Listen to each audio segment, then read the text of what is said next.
콜롬비아를 한국이 살렸습니다. 이 말도 안 되는 뉴스가 라틴 아메리카 전역을 뒤흔들었습니다. 이 모든 성과는 한국 덕분입니다. 콜롬비아 해군 사령관의 이 한마디가 지금 남미 군사 커뮤니티를 발칵 뒤집어 놓고 있습니다. 마약 카르텔과의 바다 전쟁. 수십 년간 정부조차 손을 못 댄 바닷길 위의 지옥에서 콜롬비아 해군이 기적처럼 승리를 거둔 날, 모든 공은 한국에서 온 낡은 배 한 척에게 돌아갔습니다. 한국이 보낸 건 단 한 척의 퇴역 군함. 처음엔 녹슨 선체와 벗겨진 페인트 때문에 이게 무슨 선물이냐는 냉소적인 반응이 나올 정도였습니다. 하지만 그 배는 현재 콜롬비아 해군의 역사를 바꿨습니다. 마약 카르텔 소탕 작전에서 중심 전력이 되었고, 실종 선박 구조 작전에서도 단독 출동해 수십 명의 생명을 구했습니다. 우리가 받은 건 배가 아니라 철학이었다. 그 배는 싸우는 배가 아니라 손을 내미는 배였다. 지금 콜롬비아 해군 내부에서는 한국 정신, Korean Spirit이라는 말이 공식 용어처럼 회자되고 있고, 그 배를 타봤던 선원들은 기적의 배라고 부르며 자부심을 이야기하고 있습니다. 도대체 그 낡은 배엔 어떤 비밀이 있었을까요? 그리고 왜 지금도 사람들은 한국이 우리에게 배가 아닌 영혼을 줬다고 말하는 걸까요? 지금 바로 비디오를 재생해 보겠습니다. 그 전에 잠깐 1초 만에 누를 수 있는 좋아요 버튼을 꾹 눌러주시면 영상 제작에 아주 큰 힘이 됩니다. 저는 콜롬비아 해군에서 중령으로 근무하고 있는 카를로스입니다. 오늘 여러분께 들려드릴 이야기는 제가 2년 전에 직접 겪은 일로 아직도 생각할 때마다 가슴이 뭉클해지는 경험입니다. 그때 저는 카르타헤나 해군기지에서 함정 운용과 관련된 업무를 담당하고 있었습니다. 어느 날 상부에서 통보가 내려왔어요. 한국 정부에서 퇴역 군함 한 척을 우리나라에 무상 지원한다는 내용이었습니다. 처음 그 소식을 들었을 때 솔직히 복잡한 마음이었어요. 우리 콜롬비아 해군은 예산이 넉넉하지 않습니다. 새로운 함정을 도입하려면 엄청난 비용이 들어가죠. 그래서 다른 나라의 지원은 분명히 고마운 일이었습니다. 하지만 동시에 걱정도 됐어요. 다른 나라에서 쓰다가 버린 배를 우리가 받는 게 아닐까 하는 생각이 들었거든요. 동료 장교들 사이에서도 말이 많았습니다. 어떤 사람은 공짜니까 그냥 받는 거지라고 했고, 또 다른 사람은 어차피 우리 돈으로는 새 배 살 수도 없으니까 라며 자조적인 반응을 보였어요. 저 역시 크게 기대하지 않고 있었습니다. 드디어 그 배가 도착한다는 연락을 받은 건 어느 월요일 오전이었습니다. 부관이 제게 달려와서 한국에서 온 배가 부두에 도착했다고 알려줬어요. 예정보다 하루 일찍 온 거였죠. 부두로 향하는 길에 다른 장교들과 마주쳤는데 모두들 표정이 복잡했습니다. 김소령이 저에게 물어봤어요. 솔직히 어떻게 생각하냐고, 다른 나라에서 쓰다 버린 배를 받는 기분이 어떠냐고 말이죠. 저는 일단 봐야 알겠다고 대답했지만 속마음은 달랐습니다. 부두에 도착해서 그 배를 처음 봤을 때의 충격은 지금도 생생합니다. 생각했던 것보다 훨씬 컸어요. 길이가 100m는 좋게 넘어 보였거든요. 하지만 동시에 실망스럽기도 했어요. 선체 곳곳에 녹이 슬어 있었고 페인트도 여러 곳에서 벗겨져 있었습니다. 옆에 서 있던 젊은 소위가 실망스러운 목소리로 중얼거렸어요. 이게 우리가 받을 배냐고 말이죠. 정말 그랬습니다. 겉보기에는 완전히 고물덩어리 같았어요.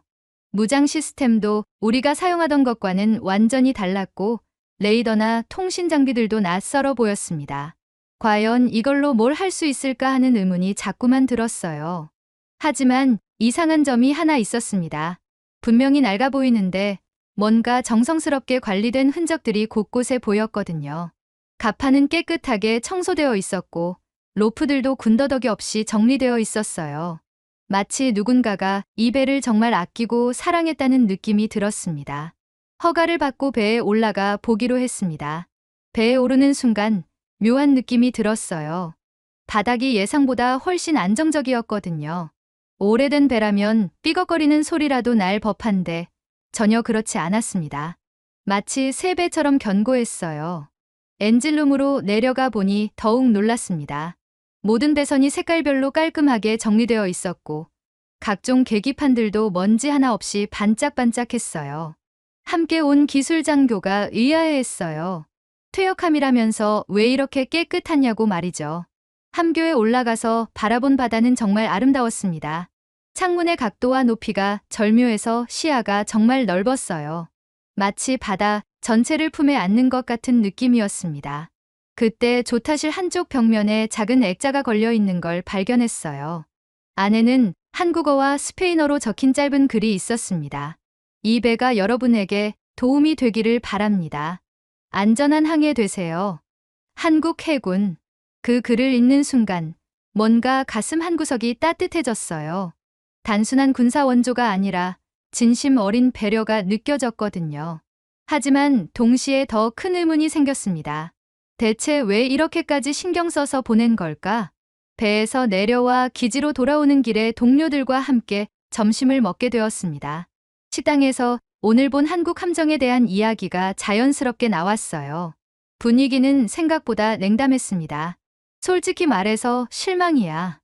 하메스 소령이 포크를 놓으며 말했습니다. 겉만 봐도 완전히 낡았잖아. 저런 걸로 뭘 하라는 거야? 맞아. 우리가 고물상인 줄 아나? 다른 장교가 맞장구 쳤습니다. 차라리 돈으로 지원해주는 게 나았을 텐데. 저는 그들의 말을 들으며 복잡한 마음이었습니다. 분명히 외관상으로는 그들 말이 맞았거든요. 하지만 아침에 배 안에서 느꼈던 그 묘한 감정을 설명하기는 어려웠어요. 그래도 내부는 생각보다 깔끔했어요. 제가 조심스럽게 말했습니다. 카를로스, 내가 너무 긍정적으로 보는 거 아냐? 아무리 내부가 깨끗해도 결국 남의 나라에서 쓰다 버린 배잖아. 로드리게스 대령이 웃으며 말했습니다. 그 말에 다른 사람들도 고개를 끄덕였어요. 사실 저도 그들의 말을 완전히 부정할 수는 없었습니다. 한국이 우리에게 그 배를 보낸 이유가 뭘까요? 정말로 순수한 선의일까요? 아니면 다른 목적이 있는 걸까요? 오후에는 취역식 준비회의가 있었습니다. 해군 고위 인사들이 참석해서 언론 발표와 관련된 내용들을 논의했어요.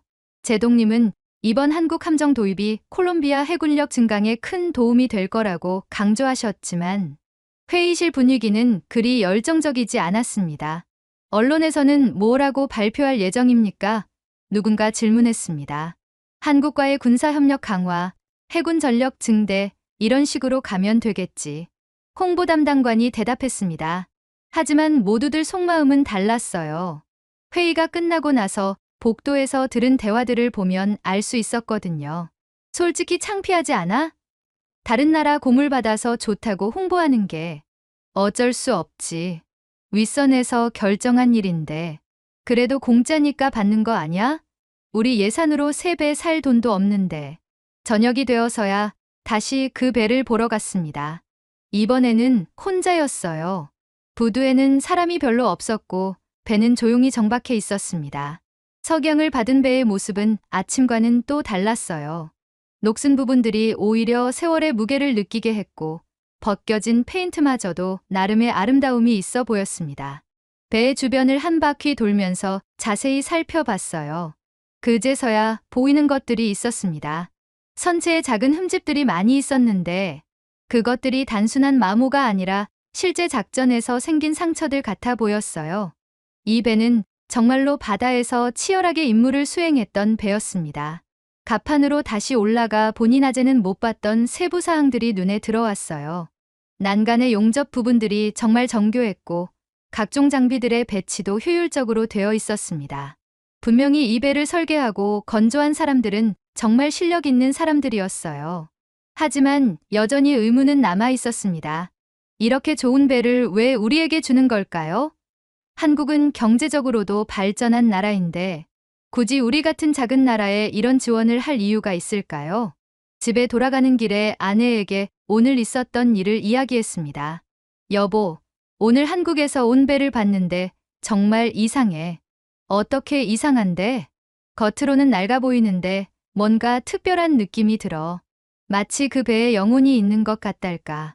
아내는 웃으며 제가 너무 감상적이라고 했지만 저는 정말로 그런 느낌이 들었어요. 그 배에는 분명히 우리가 아직 모르는 무언가가 있었습니다. 다음 날 아침 드디어 그 배의 첫 출항 테스트가 예정되어 있었습니다. 저는 검사관으로 승선하게 되었고 함께 올라간 승무원들은 모두 경험 많은 베테랑들이었어요. 하지만 모두들 표정이 그리 밝지는 않았습니다. 솔직히 기대는 안 해요. 기관장 페드로가 중얼거렸습니다. 낡은 배는 낡은 배죠. 아무리 겉을 깨끗하게 해도 속은 다를 거예요. 오전 9시 출항 준비가 완료되었습니다. 엔진을 시동하는 순간을 모두들 긴장하며 지켜봤어요. 혹시 이상한 소음이 나거나 진동이 심하지는 않을까 걱정했거든요. 그런데 놀라운 일이 일어났습니다. 엔진이 돌아가기 시작했는데 소음이 거의 들리지 않았어요. 진동도 전혀 없었고요. 마치 새 배의 엔진 같았습니다. 이상하네요. 드로타스 안토니오가 고개를 갸웃거렸습니다. 이렇게 조용한 군함 엔진은 처음 봐요. 항구를 빠져나가면서 더욱 놀라운 점들을 발견했습니다. 배가 물을 가르며 나아가는 소리가 다른 배들과 달랐어요. 물소리가 정말 부드러웠거든요. 마치 배가 물과 싸우는 게 아니라 물과 대화하며 나아가는 것 같았습니다. 선장님, 속도를 좀 더 올려볼까요? 제가 제안했습니다. 속도를 높이면서 모든 승무원들이 주목했어요. 보통 오래된 배들은 속도를 높이면 여기저기서 삐걱거리는 소리가 나거든요. 하지만 이 배는 전혀 그렇지 않았습니다. 오히려 더 안정적으로 느껴졌어요. 믿을 수가 없어요. 레이더 담당 중사가 말했습니다. 계기판 수치들이 모두 정상이에요. 아니, 정상을 넘어서 완벽해요. 함교에서 바라본 바다는 정말 장관이었습니다. 시야가 360도 완전히 트여 있었고 어떤 방향으로도 사각지대가 없었어요. 이런 설계는 정말 드문 일이었습니다. 그때 갑자기 이상한 일이 일어났어요. 레이더에서 알 수 없는 신호가 감지된 거예요. 작은 점 하나가 우리 쪽으로 빠르게 접근하고 있었습니다. 저게 뭐죠? 레이더 담당자가 당황했습니다. 망원경으로 확인해 보니 작은 어선이었어요. 하지만 뭔가 이상했습니다. 배가 불규칙하게 흔들리고 있었거든요. 조난신호 같은데요? 통신병이 말했습니다. 바로 그 순간 정말 놀라운 일이 일어났어요. 우리 배의 자동음성 시스템이 갑자기 작동한 거예요. 아무도 건드리지 않았는데 말이죠. 조난 선박이 감지되었습니다. 구조 작업을 시작합니다. 완벽한 스페인어였어요. 그런데 그 목소리가 차가운 기계음이 아니라 마치 따뜻한 사람의 목소리 같았습니다. 누가 저걸 설정한 거죠? 제가 승무원들에게 물었지만 아무도 모른다고 했어요. 조난 어선에 접근하면서 더욱 신기한 점을 발견했습니다. 우리 배에는 구조 장비들이 정말 완벽하게 갖춰져 있었어요.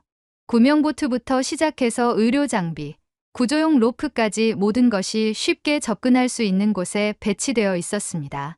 이 배, 정말 전투용으로 만들어진 게 맞나요? 구조 담당 상사가 의아해했어요.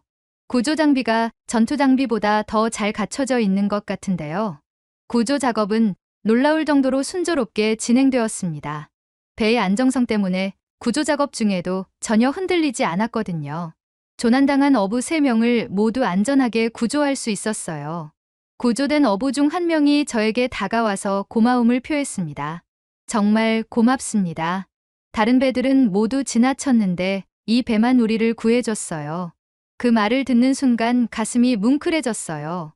이 배는 정말로 사람을 구하기 위해 만들어진 배였구나 하는 생각이 들었거든요. 귀환하는 길에 승무원들의 표징이 아침과는 완전히 달라져 있었어요. 처음에는 회의적이었던 사람들도 이제는 감탄하고 있었습니다. 중령님, 이 배 정말 대단해요. 기관장 페드로가 말했습니다. 제가 30년간 배를 다뤄봤지만 이런 배는 처음이에요. 맞아요. 마치 배가 살아있는 것 같아요. 조타수도 동의했습니다. 항구에 도착해서 배에서 내리면서 저는 이 배에 대한 생각이 완전히 바뀌었음을 깨달았어요. 이건 단순한 퇴역함이 아니었습니다. 한국 해군이 정말 정성스럽게 만들고 관리했던 특별한 배였어요. 하지만 여전히 궁금한 점이 많았습니다. 첫 출항 테스트가 성공적으로 끝난 후 저는 이 배에 대해 더 자세히 알아보고 싶다는 생각이 들었습니다. 그래서 다음 날 이른 아침부터 배의 구석구석을 샅샅이 둘러보기로 했어요. 통신실로 향하던 중 젊은 통신병 마르코가 저를 불렀습니다. 중령님, 이것 좀 보세요. 어제 청소하다가 발견했는데 마르코가 내민 것은 두꺼운 파일철이었어요. 표지에는 한국어로 뭔가 적혀 있었고 아래쪽에 작은 글씨로 Maintenance Log라고 영어로 쓰여 있었습니다. 이게 뭐죠? 정비일지 같은데요. 근데 이상한 게 보통 퇴역할 때는 이런 기록들을 다 가져가거나 폐기하잖아요. 그런데 이건 그냥 남겨둔 거예요. 파일을 열어보니 정말 놀라웠습니다. 한국어로 빼곡하게 적힌 정비 기록들이 수백 페이지에 걸쳐 있었어요. 글씨 하나하나가 정성스럽게 쓰여 있었고 중간중간에는 도면과 그림들도 그려져 있었습니다. 혹시 한국어 아는 사람 있나요? 기지에 김 통역관이 있어요. 한국에서 유학했던 분이라고 들었는데 1시간 후 김 통역관과 함께 그 파일을 들여다봤습니다. 김 통역관의 표정이 점점 진지해지더니 마침내 입을 열었어요. 이거 정말 특별한 기록이네요. 어떤 내용인가요? 단순한 정비일지가 아니에요. 여기 보세요. 김 통역관이 한 페이지를 가리켰습니다. 이 부분은 엔진 점검 기록인데 마지막에 손으로 쓴 메모가 있어요. 뭐라고 쓰여 있죠? 나는 이 배를 싸우는 배가 아닌 살리는 배로 만들고 싶었습니다. 기술중사 박민수라고 되어 있어요. 그 말을 듣는 순간 가슴이 뭉클해졌어요. 이건 단순한 업무 기록이 아니었습니다. 한 사람의 철학과 신념이 담긴 고백서였어요. 다른 페이지에도 이런 메모들이 있나요?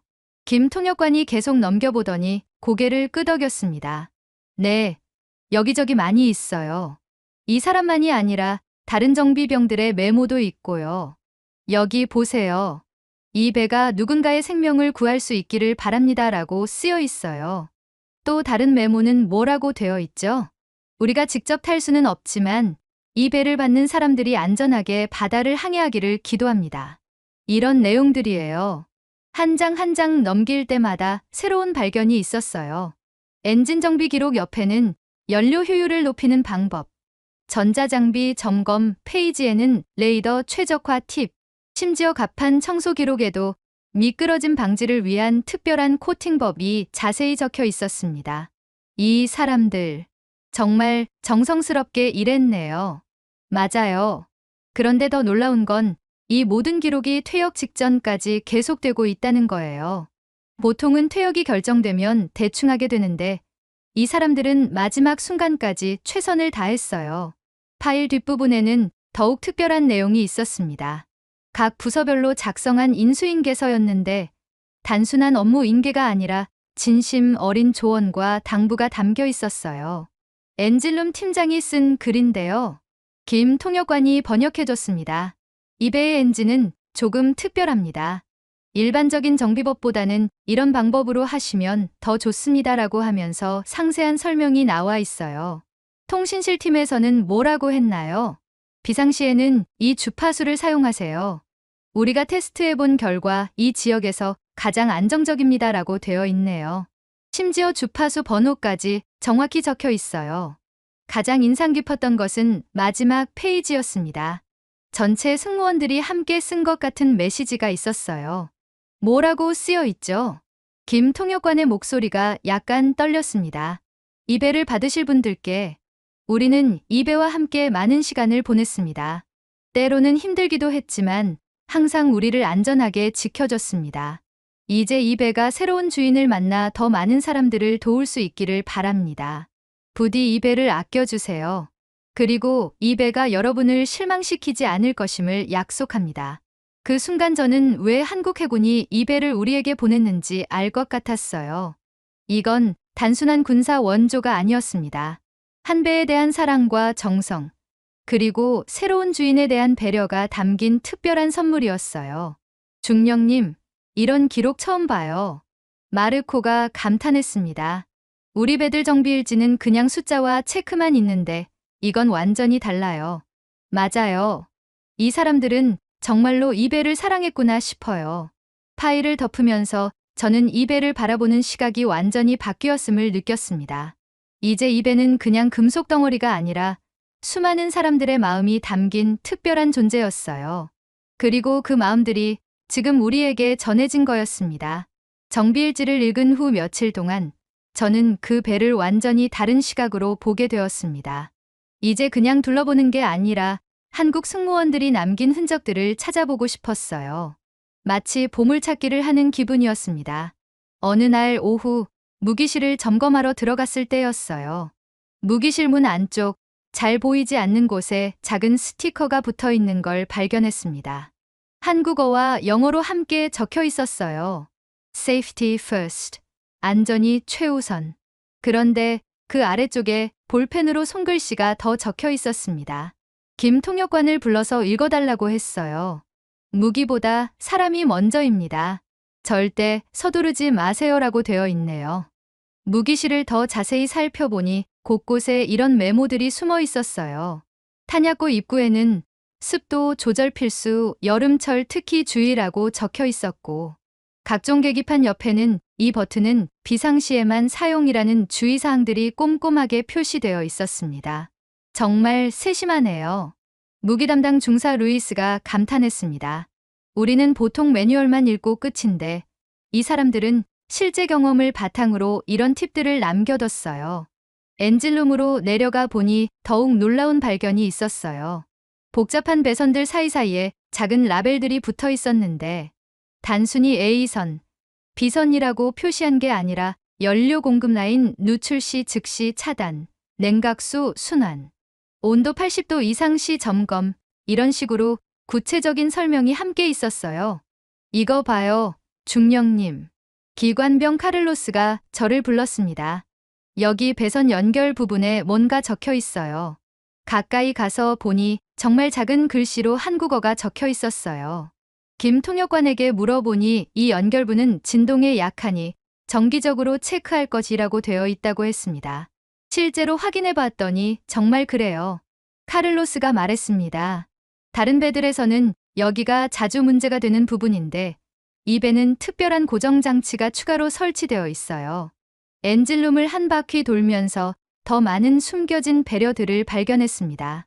엔진 온도계 옆에는 여름철 기준 온도와 겨울철 기준 온도가 따로 표시되어 있었고, 오일 교환 주기도 일반 작전과 장거리 항해로 나뉘어 적혀 있었어요.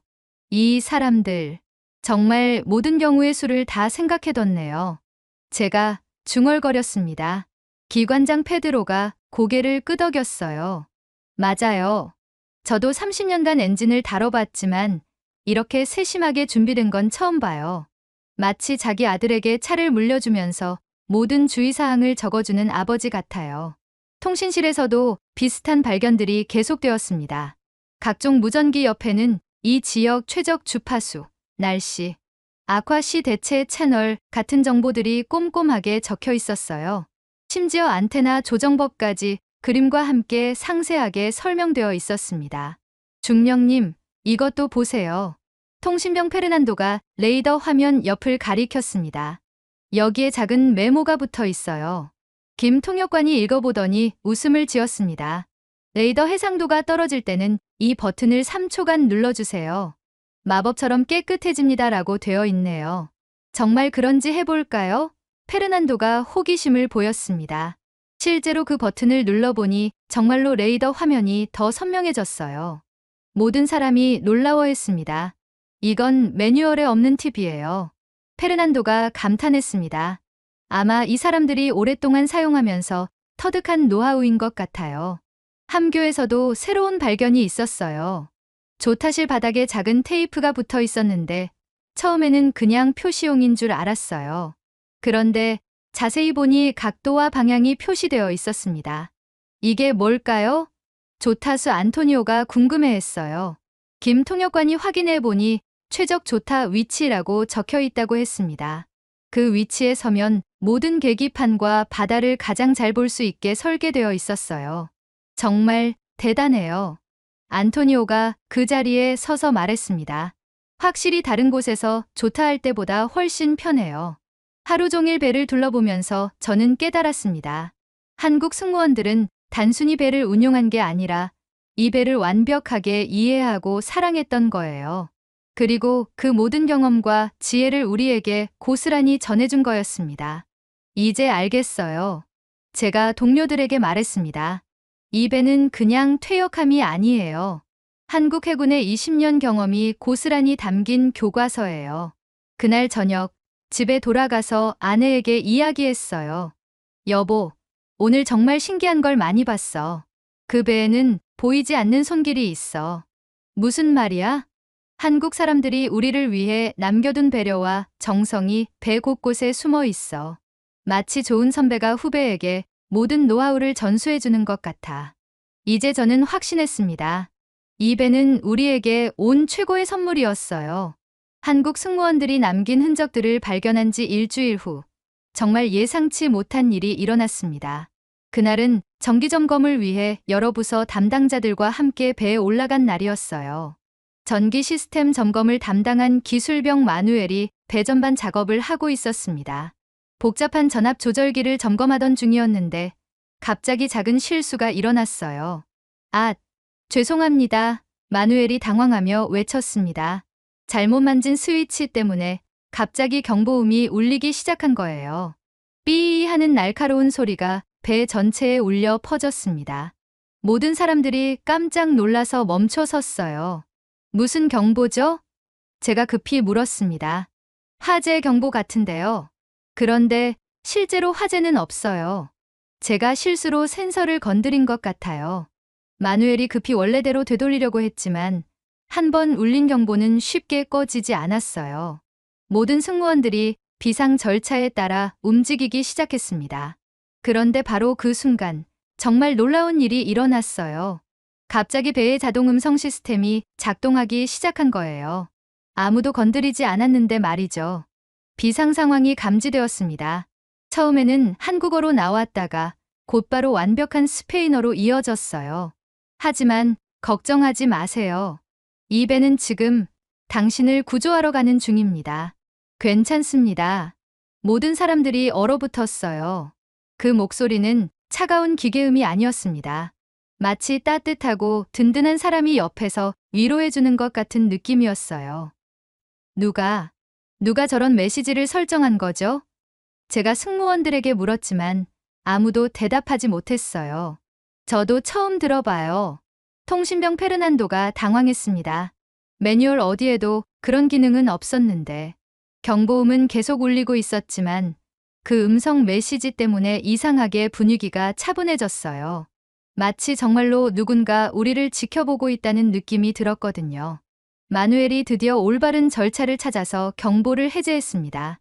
삐이 소리가 멈추고 다시 조용해졌어요. 하지만 여전히 모든 사람들이 멍하니 서 있었습니다. 방금 뭐였죠? 기관장 페드로가 중얼거렸습니다. 김 통역관을 급히 불러서 상황을 설명했어요. 김 통역관도 처음에는 믿을 수 없다는 표정이었습니다. 정말로 한국어로 먼저 나왔다가 스페인어로 바뀌었다고요? 네, 분명히 들었어요. 모든 사람이 다 들었어요.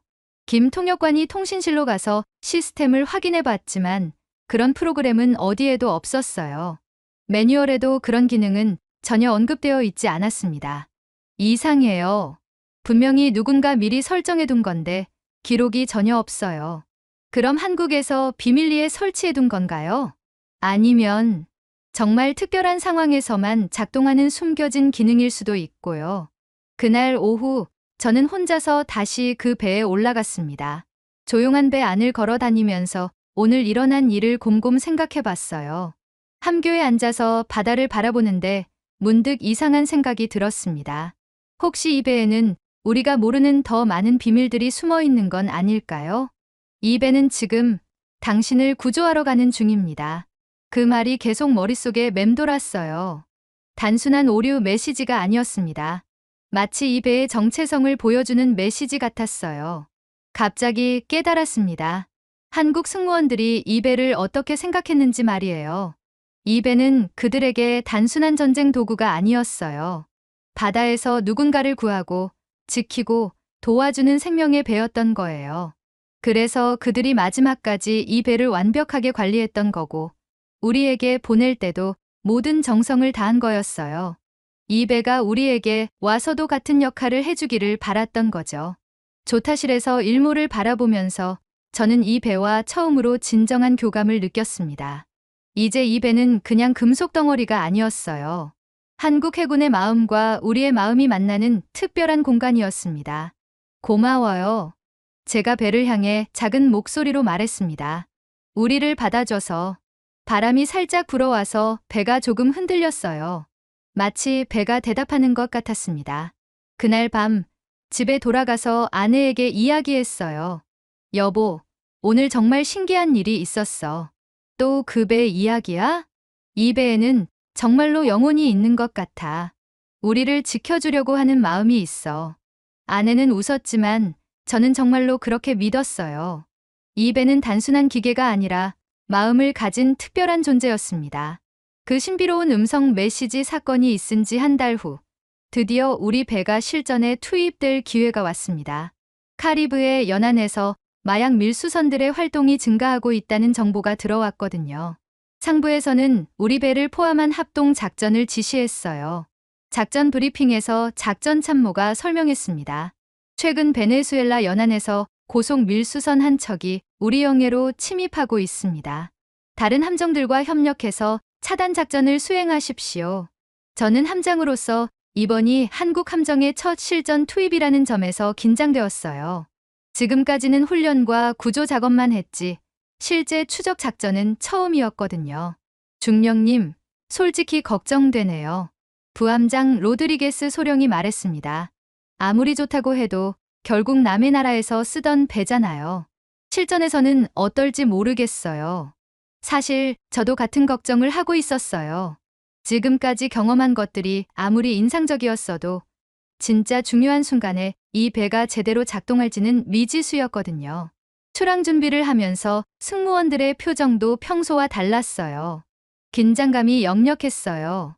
특히 젊은 병사들은 처음 타는 배로 실전에 나간다는 부담감을 감추지 못했습니다. 이 배로 정말 밀수선을 잡을 수 있을까요?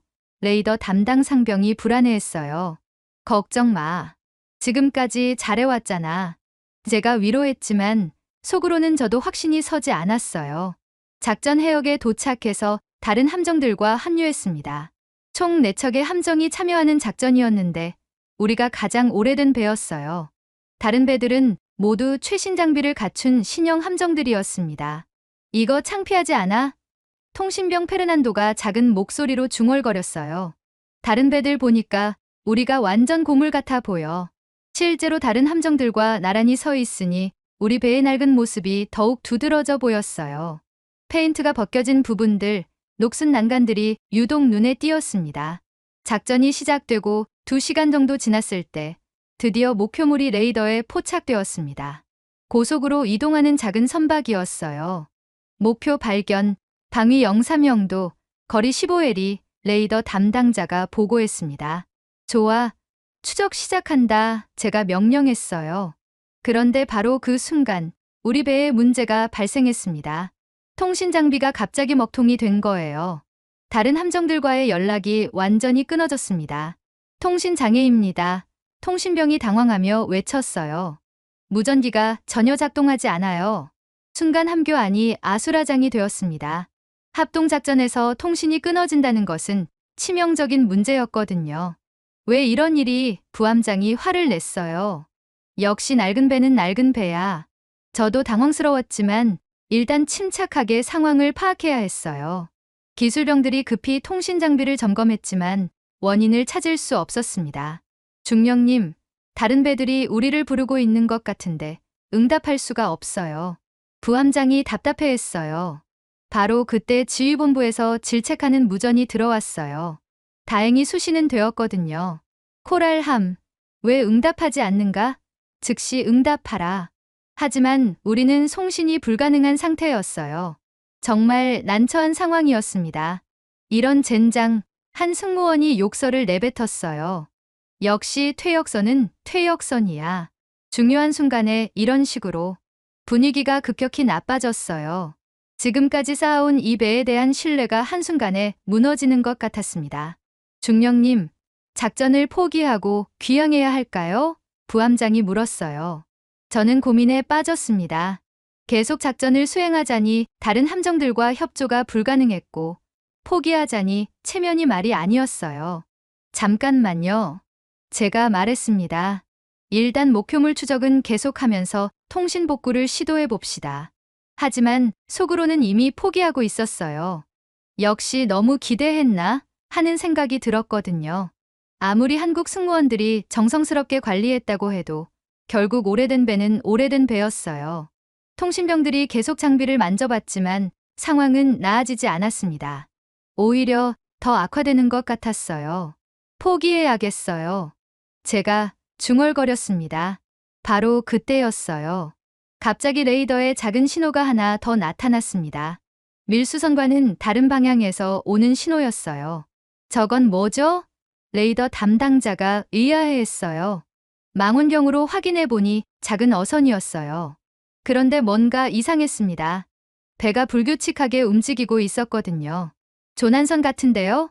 보초가 말했습니다. 바로 그 순간 또다시 그 신비한 일이 일어났어요. 우리 배의 자동 음성 시스템이 작동한 거예요. 조난 신호가 감지되었습니다. 이 배는 지금 당신을 구조하러 가는 중입니다. 이번에는 처음부터 스페인어로 나왔어요. 그 따뜻한 목소리를 듣는 순간 뭔가 달라지는 걸 느꼈습니다. 그 자동 음성이 울려 퍼진 후 함교 안의 분위기가 묘하게 바뀌었습니다.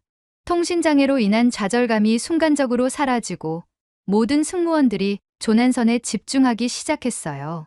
중령님, 저 어선에서 연기가 나고 있어요. 망원경을 든 보초가 급히 보고했습니다. 엔진 화재인 것 같습니다. 사람들이 갑판에서 손을 흔들고 있어요. 순간 저는 선택의 기로에 섰습니다. 지금 우리는 마약 밀수선 추적 작전 중이었거든요.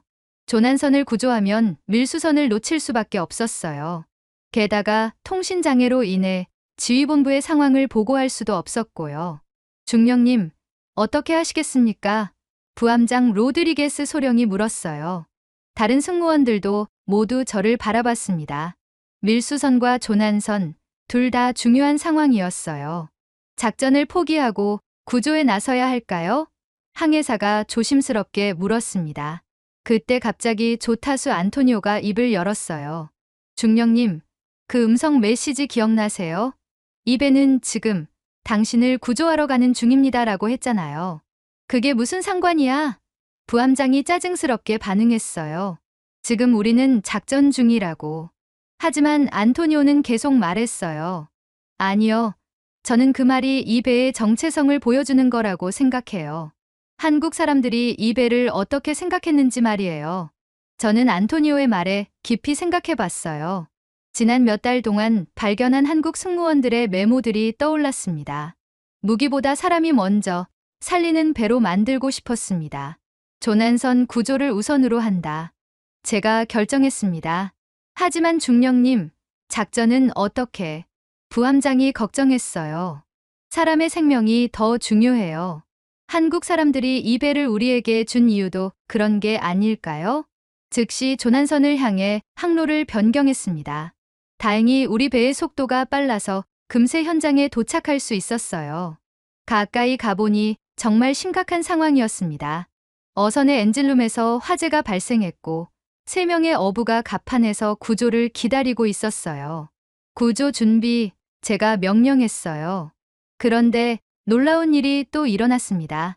구조 작업을 시작하자마자 통신 장비가 갑자기 정상적으로 작동하기 시작한 거예요.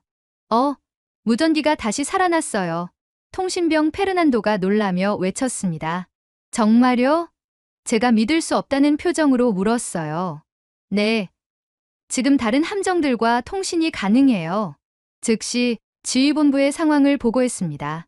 통신장애로 인해 조난선 구조를 우선 수행하고 있다고 말이에요.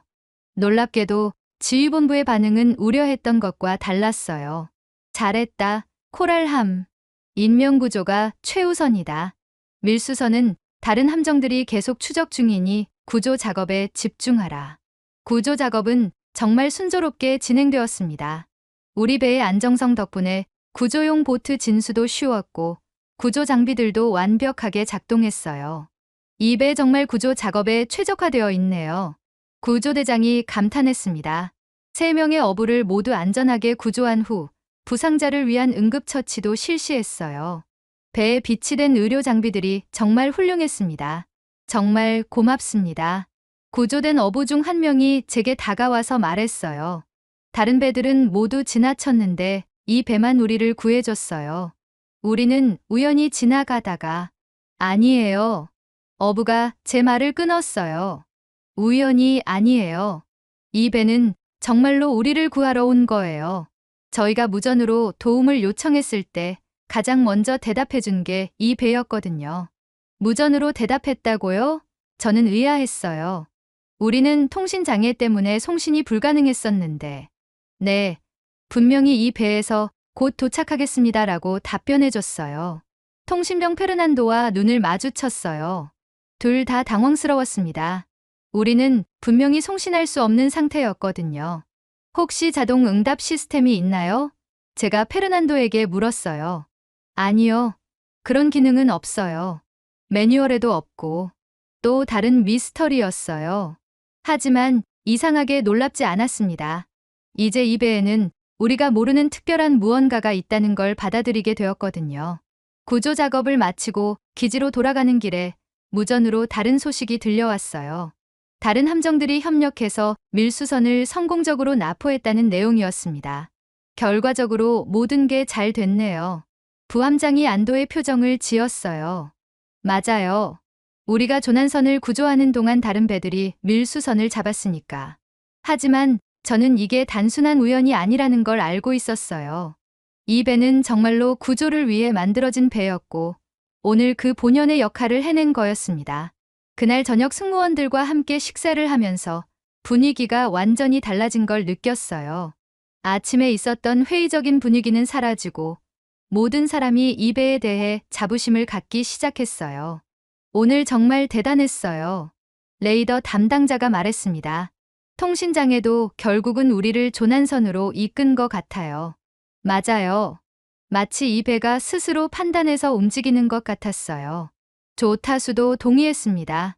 집에 돌아가서 아내에게 오늘 일을 이야기했어요. 여보, 오늘 정말 신기한 일이 있었어. 또 그 배 이야기구나. 이 배는 정말로 사람을 구하기 위해 존재하는 것 같아. 오늘 그걸 확실히 느꼈어. 이제 저는 확신했습니다. 이 배는 단순한 군함이 아니라 생명을 구하는 특별한 사명을 가진 배였어요. 조난선 구조 작전이 성공적으로 끝난 후 며칠이 지났을 때 저는 이상한 충동을 느꼈습니다. 그 배에 대해 더 깊이 알고 싶다는 생각이 계속 들었어요. 특히 오늘 일어난 통신장애와 신비한 자동응답에 대해서 말이죠. 그래서 김통역관과 함께 다시 한번 배 전체를 꼼꼼히 살펴보기로 했어요. 혹시 우리가 놓친 중요한 단서가 있을지도 모른다는 생각이 들었거든요. 김통역관님, 혹시 이 배에 대한 더 자세한 자료는 없을까요? 한 번 더 찾아볼게요. 제가 놓친 부분이 있을 수도 있어요. 함께 함장실부터 시작해서 배 전체를 다시 둘러봤습니다. 이번에는 정말 세심하게 구석구석까지 살펴봤어요. 조타실 뒤편 작은 캐비닛에서 김통역관이 뭔가를 발견했습니다. 중령님, 여기 또 다른 파일이 있어요. 꺼내본 것은 얇은 노트북 하나였어요. 겉표지에는 한국어로 뭔가 적혀 있었습니다. 뭐라고 되어 있나요? 김통역관이 표지를 자세히 보더니 말했어요. 승무원 개인 소감이라고 되어 있네요. 개인적인 일기 같은 건 것 같아요. 노트를 펼쳐보니 여러 사람의 필체로 짧은 글들이 적혀 있었어요. 마치 돌려가며 쓴 일기장 같았습니다. 첫 번째 글부터 읽어주세요. 김통역관이 천천히 번역해주기 시작했어요. 오늘 우리 배가 조난당한 어선을 구조했습니다. 3명의 어부가 모두 안전하게 구조되었어요. 이런 순간에 저는 이 배를 타고 있다는 게 정말 자랑스럽습니다. 우리는 전쟁을 위한 배가 아니라 생명을 구하는 배를 타고 있어요. 통신병 김정호. 계속해서 다른 글들도 읽어달라고 했어요. 어제 태풍 속에서 표류하던 화물선을 도왔습니다. 우리 배의 안정성 덕분에 위험한 구조 작업도 성공할 수 있었어요. 이 배는 정말로 바다의 수호자 같습니다. 기관병, 이성민. 오늘 훈련 중에 동료가 바다에 빠졌는데 우리 배의 구조 장비가 얼마나 훌륭한지 다시 한번 느꼈습니다. 1분도 안 되어서 안전하게 구조할 수 있었어요. 이 배를 설계한 분들이 얼마나 사람의 생명을 소중히 여겼는지 알 수 있어요. 구조 담당 박상현. 한 페이지 한 페이지 넘길 때마다 비슷한 이야기들이 계속 나왔어요. 모두 구조와 관련된 경험담이었습니다. 이상하네요. 제가 중얼거렸어요. 전투나 작전에 관한 이야기는 하나도 없고 구조 이야기만 가득해요. 김 통역관도 고개를 끄덕였어요. 정말 그러네요. 마치 이 배가 처음부터 구조 전용으로 만들어진 것처럼. 노트 중간쯤에서 특별히 인상 깊은 글을 발견했어요. 우리 함장님이 말씀하셨습니다. 이 배의 진짜 무기는 대포나 미사일이 아니라 사람을 구하는 마음이라고. 저도 그렇게 생각해요. 우리가 바다에 나갈 때마다 누군가의 생명을 구할 수 있다는 생각을 하면 정말 뿌듯합니다.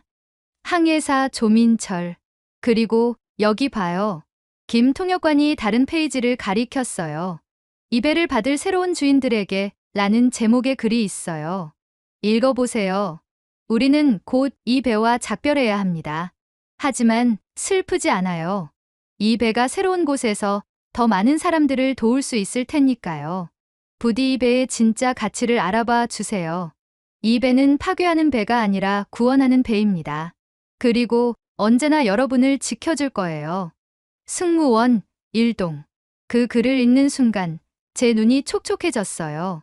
한국 승무원들이 얼마나 이 배를 사랑했는지, 그리고 우리에게 어떤 마음으로 이 배를 보냈는지 알 수 있었거든요. 노트 마지막 페이지에는 더욱 특별한 내용이 있었어요. 이 배에는 특별한 시스템이 하나 있습니다. 조난 신호가 감지되면 자동으로 구조 모드로 전환됩니다. 때로는 승무원들도 모르게 작동할 수 있어요. 놀라지 마세요. 이 배가 스스로 판단해서 움직이는 거예요. 우리가 마지막으로 이 배에 심어준 마음입니다. 그래서 그런 거였구나. 제가 무릎을 쳤어요. 김 통역관도 놀란 표정이었어요. 오늘 있었던 일들이 모두 설명되네요. 통신 장애도, 자동 응답도. 한국 사람들이 정말로 이 배에 영혼을 불어넣은 거였어요. 노트를 덮으면서 저는 완전히 새로운 깨달음을 얻었습니다.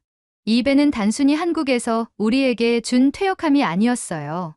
한 국가의 해군이 다른 국가의 해군에게 전하는 철학이었고, 바다에서 생명을 구하는 것이 군인의 진짜 사명이라는 메시지였습니다. 김 통역관님, 이 노트는 우리가 소중히 보관해야겠어요. 당연하죠. 이건 정말 귀중한 자료예요. 그날 저녁 주요 간부들을 모아서 이 노트의 내용을 공유했어요. 모든 사람들이 깊이 감동받았습니다. 이제 이해했어요. 부함장 로드리게스 소령이 말했어요. 왜 이 배가 그렇게 특별한지. 맞아요. 우리가 받은 건 배가 아니라 한국 해군의 정신이었어요. 기관장도 동의했어요. 그날 밤 집에서 아내에게 이야기했어요. 여보, 오늘 정말 중요한 걸 발견했어. 뭔데? 그 배가 왜 우리에게 왔는지 이제 알겠어. 한국 사람들이 우리에게 진짜로 전하고 싶었던 건 배가 아니라 마음이었어. 이제 저는 이 배와 완전히 하나가 된 기분이었습니다.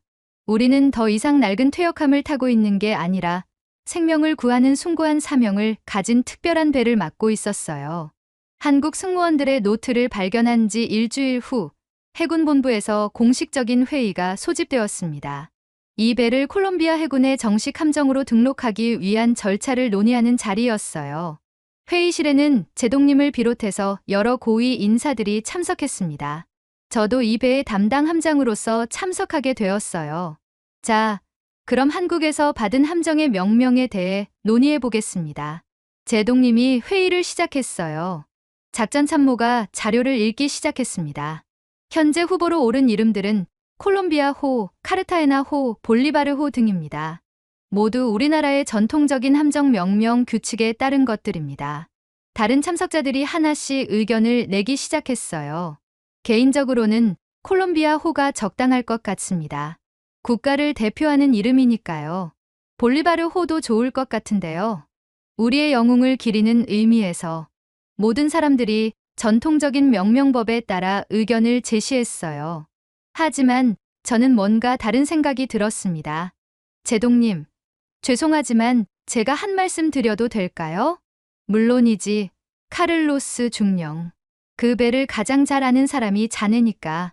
저는 잠시 망설였습니다. 제가 하려는 말이 다른 사람들에게는 이상하게 들릴 수도 있었거든요. 제동님, 저는 이 배에 이름을 새로 붙이는 것이 과연 옳은 일인지 의문이 듭니다. 회의실이 조용해졌어요. 모든 사람들이 저를 바라봤습니다. 무슨 말인가?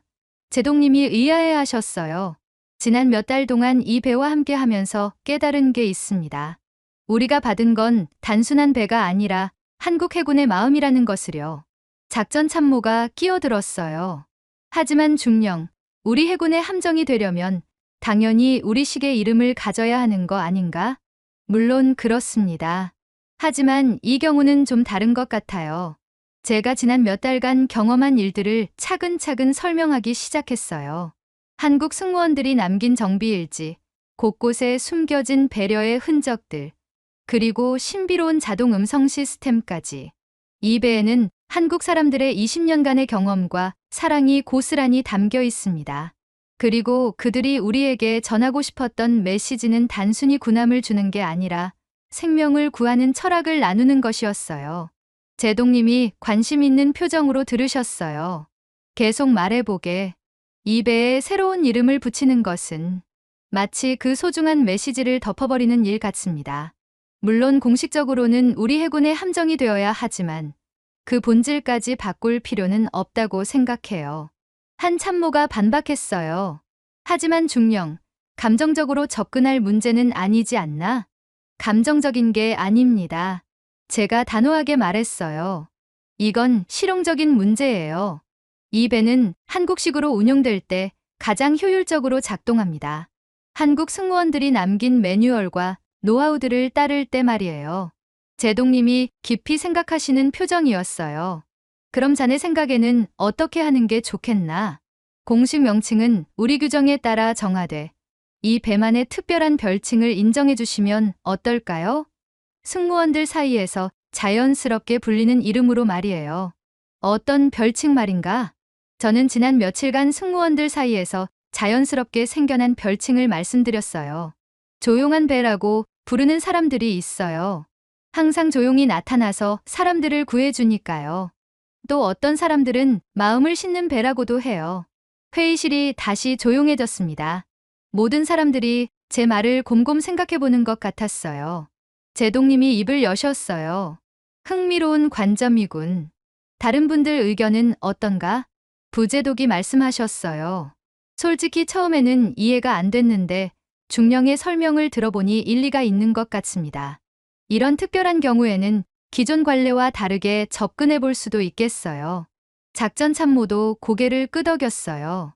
실제로 이 배의 성능을 보면 기존의 틀로 분류하기 어려운 측면이 있죠. 구조 능력이 전투 능력보다 뛰어나니까요.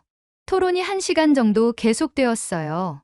결국 제동님이 결론을 내리셨습니다. 좋다. 공식 명칭은 CRC 코랄컬러로 등록하되 이 배만의 특별한 정체성은 인정하기로 하자.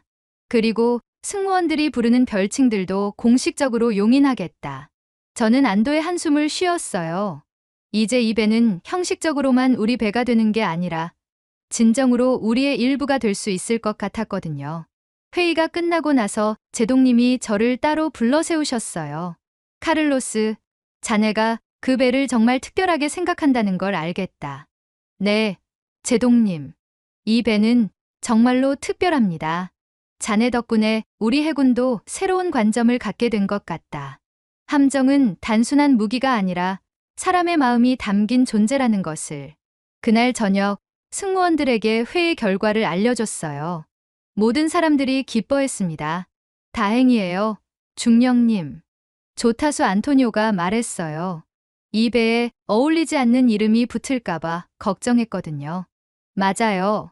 이제 우리가 이 배의 진짜 가치를 지켜나갈 수 있겠어요. 기관장도 동의했어요. 그날 밤 혼자서 배에 올라가 함교에 섰어요. 바다를 바라보면서 한국 해군에게 마음속으로 감사 인사를 드렸습니다. 그들이 우리에게 준 것은 배가 아니라 진정한 군인의 정신이었어요. 명명회의가 끝난 후 몇 주가 지나면서 정말 신기한 일이 일어났습니다.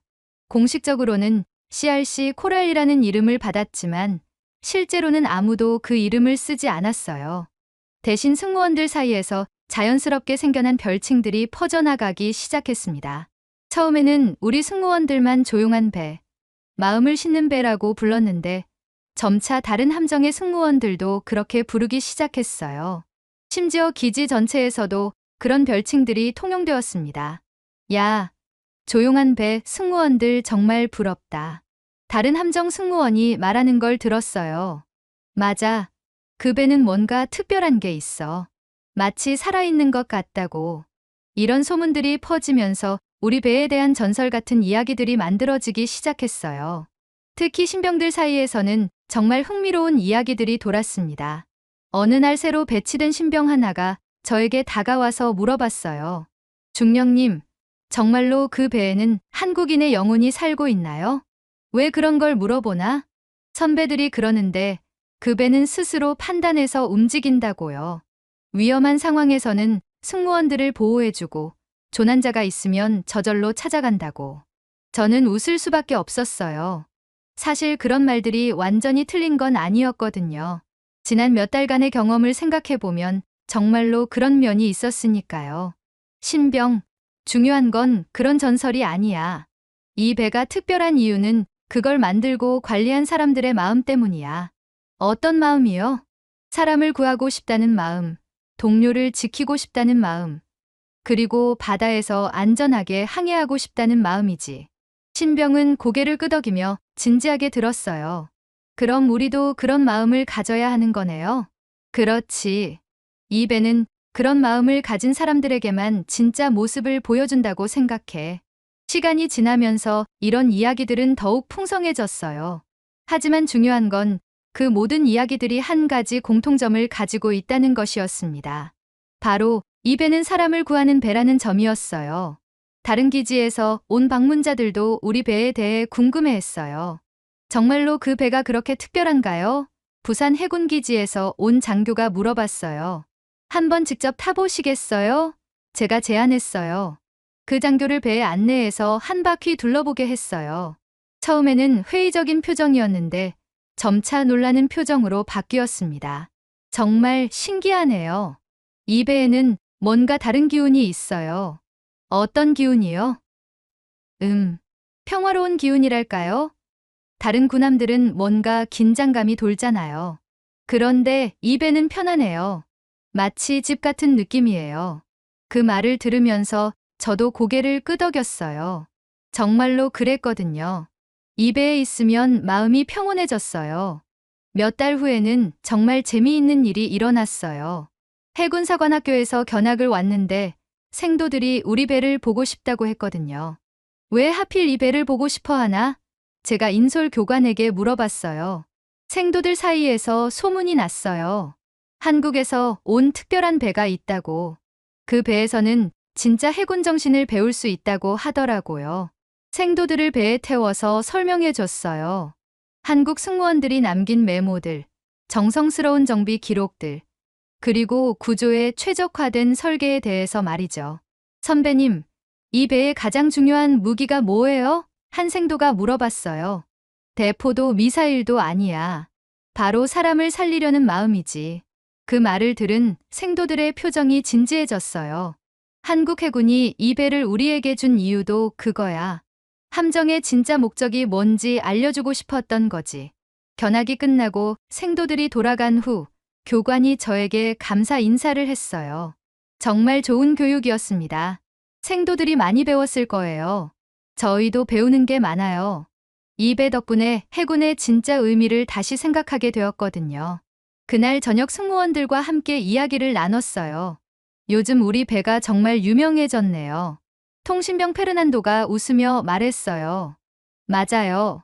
다른 배 사람들이 부러워해요. 조타수도 동의했어요. 하지만 우리가 자만하면 안 돼요. 제가 말했어요. 이 배가 특별한 이유는 우리 때문이 아니라 한국 사람들이 심어준 정신 때문이니까요. 그럼 우리는 뭘 해야 하죠? 기관장이 물어봤어요. 그 정신을 이어가는 거죠. 이 배가 계속해서 사람을 구하는 배가 될 수 있도록 모든 승무원들이 고개를 끄덕였어요.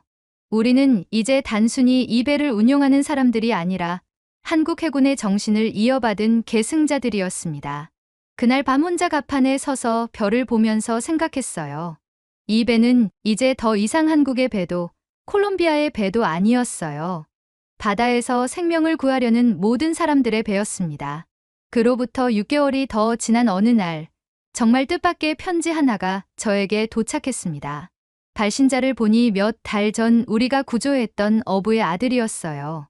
편지를 읽는 순간 눈물이 핑 돌았습니다. 함장님께, 저는 파블로입니다. 몇 달 전에 아버지를 구해주신 그 배의 함장님이시죠? 제가 글을 쓸 수 있게 되어서 이렇게 편지를 보내요. 편지는 서툰 글씨로 쓰여 있었지만 마음이 고스란히 전해졌어요. 아버지가 매일 말해요. 그날 우리를 구해준 건 배가 아니라 손이었다고. 바다에서 우리를 향해 따뜻한 손을 내밀어준 사람들이 있었다고 해요. 저도 커서 아버지처럼 어부가 될 건데 그때 혹시 위험에 빠지면 또 그 배가 와서 구해줄 거라고 믿어요. 편지 마지막 부분이 특히 인상 깊었어요. 그 배는 쇳덩이가 아니라 마음이에요. 제가 바다에 있었을 때 정말로 누군가의 따뜻한 마음을 느꼈거든요. 함장님과 선원분들, 그리고 그 배를 만든 사람들의 마음이요. 편지를 다 읽고 나서 김 통역관을 불러 이 내용을 한국어로 번역해달라고 했어요.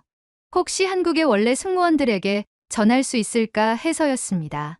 중령님, 정말 좋은 아이디어네요. 한국 해군에 연락해서 이 편지를 전해드리면 어떨까요? 그래서 외교부를 통해 한국 해군본부에 연락을 취했어요. 놀랍게도 한국 측에서도 우리 배의 소식을 궁금해하고 있었다고 했습니다. 한 달 후 한국에서 답장이 왔어요. 원래 그 배의 마지막 함장이었던 분이 직접 보낸 편지였습니다. 카를로스 중령님께, 저는 그 배의 마지막 함장을 맡았던 김태호 대령입니다. 귀하의 편지를 받고 정말 기뻤습니다. 우리가 20년간 아끼고 사랑했던 배가 새로운 곳에서 계속 사람들을 구하고 있다니 이보다 더 기쁜 일이 있을까요? 편지에는 더욱 놀라운 내용이 있었어요. 사실 우리가 그 배를 콜롬비아에 보내기로 결정한 데는 특별한 이유가 있었습니다. 여러 나라에서 원했지만 콜롬비아 해군의 구조 정신을 높이 평가했거든요. 마약 밀수와 해적들로 위험한 바다에서도 항상 인명구조를 최우선으로 하는 모습을 보고 감동받았습니다. 그래서 우리는 확신했어요. 이 배가 콜롬비아에 가면 제대로 쓰일 거라고. 단순히 전쟁 도구가 아니라 생명을 구하는 배로 말이에요. 편지 마지막에는 더욱 감동적인 메시지가 있었어요.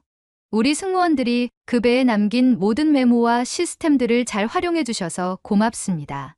특히 자동구조 시스템을 발견해 주셔서 기뻐요. 그건 우리가 마지막에 몰래 설치한 특별한 장치였거든요. 진짜 위험한 순간에만 작동하도록 설계했어요. 부디 그 배와 함께 많은 생명을 구해주세요. 그리고 언젠가 기회가 되면 꼭 한번 뵙고 싶습니다. 이 편지를 승무원들과 함께 읽으면서 모든 사람이 숙연해졌어요. 우리는 정말로 특별한 사명을 받은 거였습니다. 그날 이후로 우리 배에 대한 이야기는 콜롬비아 해군 전체로 퍼져나갔어요. 신병 교육 때도 우리 배 이야기가 사례로 사용되었고 해군 간부들 사이에서도 한국 정신이라는 말이 자주 언급되었습니다. 진짜 강한 해군은 적을 많이 물리치는 해군이 아니라 더 많은 생명을 구하는 해군이다. 이런 말들이 우리 해군의 새로운 모토가 되어가고 있었어요. 지금도 저는 매일 아침 그 배의 함교에 섭니다. 2년이 넘는 시간이 지났지만 여전히 이 배에서는 새로운 것들을 발견하게 되어요. 한국 승무원들이 숨겨둔 작은 배려들, 세심한 설계들이 계속 나타나거든요. 얼마 전에는 정말 놀라운 일이 있었어요. 엔진룸 구석에서 작은 상자 하나를 발견했는데 안에는 한국 승무원들의 사진들과 함께 이런 메모가 들어있었어요. 이 배를 받으실 분들께, 우리는 이 배와 함께 웃고 울며 많은 추억을 만들었습니다.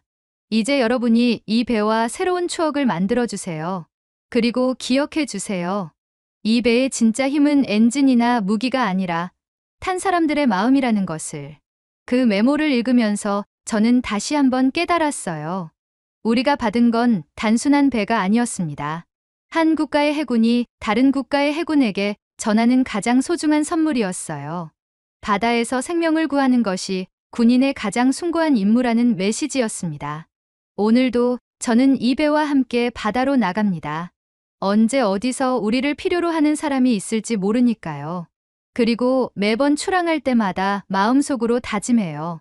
우리는 한국 해군의 정신을 이어받은 사람들이다.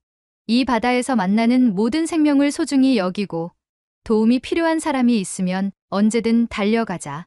한국 해군이 우리에게 남긴 마음은 아직도 매일 이 바다를 항해하고 있습니다. 그리고 앞으로도 계속 그럴 것입니다. 이 배가 바다에 있는 한, 그리고 우리가 그 정신을 이어가는 한 말이에요. 이것이 제가 여러분께 전하고 싶었던 이야기입니다. 한국이라는 나라, 그리고 한국 해군이 우리에게 보여준 진정한 국격이 무엇인지에 대한 이야기였어요. 그들은 우리에게 배를 준 게 아니라 마음을 주었습니다. 그리고 그 마음은 지금도 계속 살아있어요. 오늘의 이야기는 여기까지입니다. 여러분은 어떻게 느끼셨나요? 여러분의 생각과 마음속 울림을 댓글로 남겨 감동 비디오의 마지막을 장식해주세요. 여러분의 댓글 하나하나가 영상을 제작하는데 큰 힘이 됩니다. 그리고 오늘의 사연이 따뜻하게 다가오셨다면 구독과 좋아요도 잊지 말아주세요. 다음엔 더 깊은 감동과 더 진한 이야기로 찾아뵙겠습니다. 함께해 주셔서 진심으로 감사합니다.